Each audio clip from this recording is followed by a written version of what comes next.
त्यही भने खोइ यहाँ त्यो के र कारण रहेछ त्यो चाहिँ थाहा भएन ल राख्दैछ यहाँ लाइभ अब यहाँ सुरु हुनु हाम्रो तयारी के हुँदैछ मामा भन्नु त के भयो अब के हुनु बाँकी छ हाम्रो अहिले अब हामी चाहिँ यो यज्ञको लागि देखि निर्माण गरियो गुरुले अहिले कुशको काम गरिरहनु भएको छ अब कुश निर्माण हुँदैछ अब पञ्चयज्ञहरू बनाइसक्नुभयो अब एकैछिनमा हामी चाहिँ यो कर्म सुरु गर्छौँ र आज 2079 साल चैत्र 26 गते आइतबारको दिन हाम्रो नातिनीको 11औं दिनको नामाकरण संस्कार चाहिँ सम्पन्न गर्न गइरहेका छौँ। यसमा हाम्रो आदरणीय गुरु इन्द्रमणि काफ्ले हामीलाई उहाँले साथ दिनुभएको छ। हाम्रो अनुरोधलाई स्वीकार गरी यहाँ पालिदिनु भएको छ। आगामी दिनमा पनि यस्तै हामीले बोलाउँदाखेरि घरको नमानिकन आइदिनु म इन्द्रमणि गुरुलाई अनुरोध गर्छु। र यो ठाउँ चाहिँ नि कुसुन्ती एरिया हो र हाम्रो यो घरमा चाहिँ नि पहिलोपटक पनि हो यो हामीले घर किनेपछि यो घरमा र लक्षण पनि देखिएको छ र नानी लक्ष्मीको आगमन भएको छ।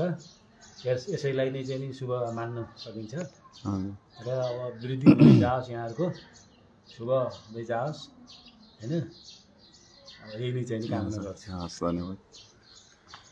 ठिक छ ल ट्याक्क अब यहाँ जग्गाको यताउता हुँदैछ म एक राउन्ड अब यहाँ भित्र पनि एकचोटि प्रवेश गराएर हामी यहाँ भित्र चाहिँ के हुँदैछ अब यहाँ ल के हुँदैछ यहाँ अनु के हुँदैछ यहाँ के भइरहेछ यहाँ हो ए ल पुरी पाक्दै रहेछ है यहाँ चाहिँ यहाँ तयारी हाम्रो यहाँ पनि यहाँ पुरी पाक्दैछ। मम्मी यहाँ के भयो के हुँदैछ आज के हो पकाउनु तयारी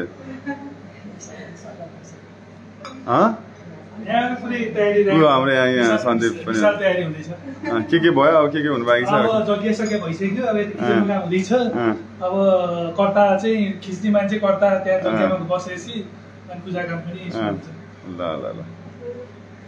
यहाँ पुरी हेर्नु त यहाँ त पुरी यो चाहिँ भगवानमा चढाउने वाला पुरी हो जस्तो लाग्यो मलाई। ओहो त्यहाँ के हो ओहो काउली ठिक छ। सन्दीप के लाइभ अहिले पनि ल यदि बसीको नि लामो नगर्नु न यो लामो बसी अब फेरि गर्नु टिकटक लाइभ हो फेसबुक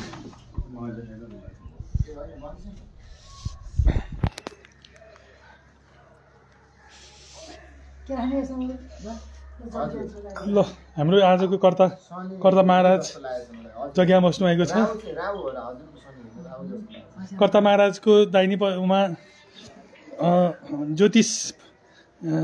ज्योतिष विज्ञ पण्डित दिननाथ पण्डित बस्नु भएको छ र प्राध्यापक डाक्टर ज्योतिष दिननाथ पण्डित हुनुहुन्छ र उहाँको दाहिनेतर्फ अर्को विद्वान पण्डित हजुर इन्द्रमणि काफ्ले पण्डित इन्द्रमणि काफ्लेज्यू यहाँ बसिरहनु भएको छ।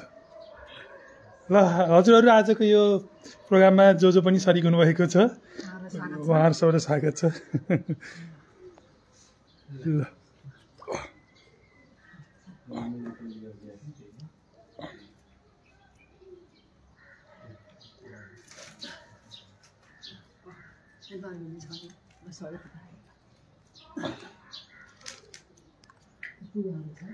धान चाहिँ एउटा बढिरहेको कुनमा राख्नु न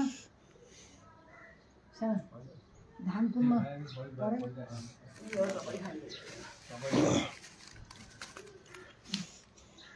त्यो बत्ती बाल्नुभन्दा बढी यो जब ठिक थियो होला बत्ती बाल्नु सक्नु अनि बत्ती त यता राख्नु किन त नि कर्ता त्यता बसेपछि